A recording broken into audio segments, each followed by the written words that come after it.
talk about different types of probes that are available on the market and why we chose the probe that we did for your Dr. PRX unit. I'm Gina Personas, pelvic floor therapist since 1997 and owner of Dr. PRX.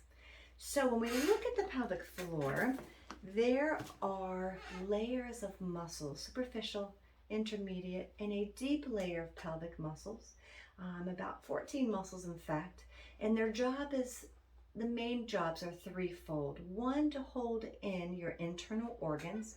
You have a urinary bladder that's called the detrusor muscle that sits in the front of your pelvic area. Behind that, for women, you have a vagina, the uterus, fallopian tubes, and ovaries. And then for men, you have a prostrate that's placed under the bladder. And then behind is the rectum for both male and female. So the first job is to hold those organs in. The strength of your pelvic floor is really important, and that when it comes weak, you can prolapse and you can have your organs fall through. They can also fall through and out the rectum and have a rectal prolapse. If the bladder falls through, it's called a cystocele. If the uterus falls through, it's called an enterocele. And if the rectum falls through, it's a rectocele. And then if it comes out the rectum, then it's a rectal prolapse.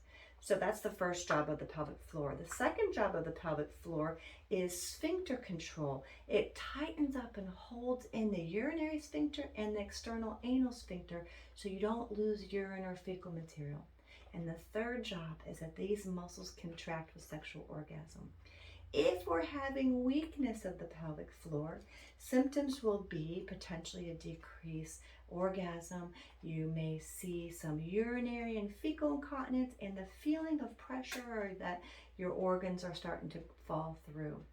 So we look at probes. When we look at pelvic floor stimulation that helps strengthen and tighten those muscles, there are different probe types. Now your Dr. PRX unit is using a very large conductive metal area that we really like. And it has a good surface area to contract those muscles when you place it intravaginal. If you look at other ones, and I'm not going to show you the name here, but when you compare them, Dr. P's probe versus another probe, this one we use functionally, Dr. P probe. You could sit with it, you can walk with it. It's very small and flush with the vaginal canal. And the same thing with the anal rectal probe. The phalange can move and then you could sit somewhat comfortably with that. So you could do computer work, you could do, daily activities and still do your stimulation at the same time. Now, this probe would not be quite as comfortable, and the surface area on that may not be exactly as large as the vaginal probe surface area, as you can see.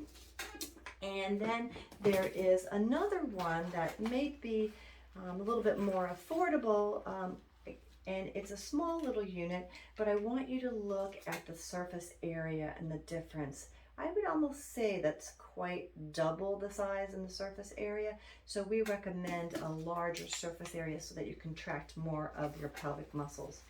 And then in the rectum, they're pretty standard rectal probes, so I haven't seen many others other than this one. So just to give you an idea, that's why we chose the larger probe that has better conductivity.